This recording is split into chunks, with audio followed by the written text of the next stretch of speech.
All right, let's review the do now for today. Two-part do now. We'll go over the first 3 set of questions and then log into the Padlet and review the responses. So I asked you, what comes to mind when you hear the word digital? What do you think it means to be literate in the digital world? And give one example of a skill you think is important for being digitally literate. So what does it mean, or what comes to mind when you hear the term digital? Computer, Elon, technology, Cooper, say it again? Phones, all right, so that's the digital world. But what does it mean to be literate in the digital world? Anyone? Literate. Like really good at typing, like typing fast.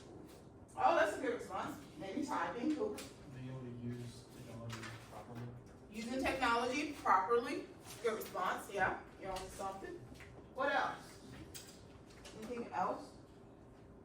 How well do you understand technology or being literate in the digital world? What is that composed of? Can you think of a skill that you need to use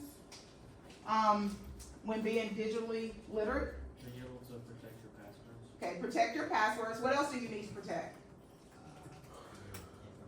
Your information. So when you log into your Chromebook, you usually log in with your username and your password, so that's very important that you protect that, not giving that information out.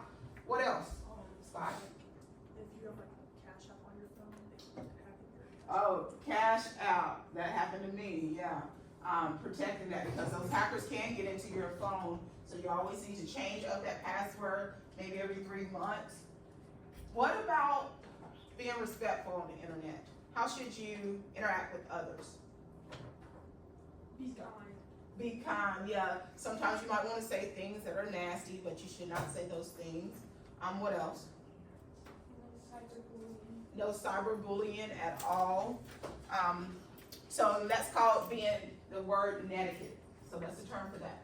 All right, log in. Good job with that. Log into Padlet right quick. Let's look at the responses. Going back to the Enlightenment era that we started last week. Ask you, what is a rule, tradition, or social belief that you think should be questioned today? Let's go through the responses. Jaslyn has a good response. A tradition I think that should be questioned is using more digital work rather than paper. Why'd you say that, Jaslyn? Cause I don't like using my computer. You don't like using your computer? Any reasons why? Cause it's confusing. It can be confusing. Sometimes it's hard on the eyes. Sometimes, you're arching over, so could have some physical ailments from using the computer, being on the computer all day long, using technology. Sometimes it's good, sometimes it's not. It's okay to use paper at times. Eva said no cell phone law, the new Focus Act. Aaliyah said the phone rule. I have one that can be debatable right here. Dylan said people who believe that they aren't one specific gender. Stereotypes. Let's talk about what Paco said though. In California, it's illegal to eat oranges in a bathtub. So that should be questioned. Is that true? That's Yeah. true. Yeah. That's, all right, so he's fact checked that. That goes with digital literacy. He's fact checked that to make sure that's true. Can you give us a source or cite a source? Because we want to give credit where credit is due. I'll read other responses while you're doing that. Nolan said torture is still practiced in foreign countries. Nolan believes that torture is an unfair tradition, and that's one of the Enlightenment thinkers from last week. Do you remember the name? Pull out your notes right quick. Which Enlightenment thinker would not agree with torture? It's on the back side too. It's on the back.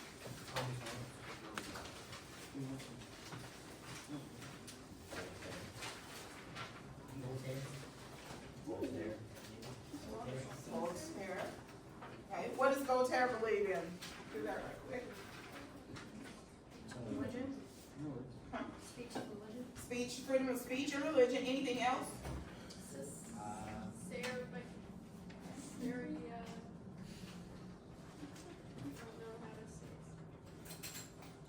Caesar. Yes. Okay. Caesar. believe in from last week? We abolish.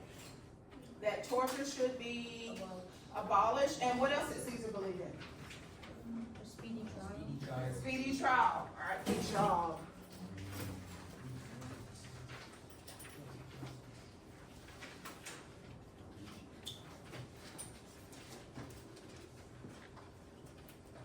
See more phone bans.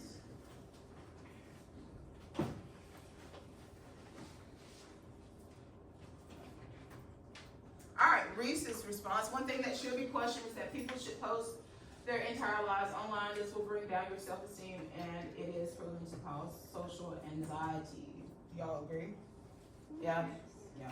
And that's where those stereotypes come into play, as well as think about trying to just fit into a narrative that may not fit your lifestyle, trying to, force into that circle. Papa, did you find that source? Did you find that source? The source, so it actually digs deeper on why you shouldn't trust everything you see on the internet. I did it as an experiment, as a social experiment, Okay, so you use this as a social experiment just to see how much people I could manipulate. to see how many people you could manipulate. Alright. Alright, so now we've learned something about credible sources. So always make sure that the sources that you are referring to and citing that they are credible. Okay. So what today looks like is we are going to do a short video on the Enlightenment. Once you finish the video, we will go out to Google Classroom and complete a 3-2-1 strategy Google form. Then we are going to talk about, in groups of 3 to 4, we're going to talk about Enlightenment thinkers so that we can get ready to do a matching activity as well as a Canva whiteboard mind map. All right. Go ahead and take out a sheet of paper for me so that you can just jot down a couple of notes.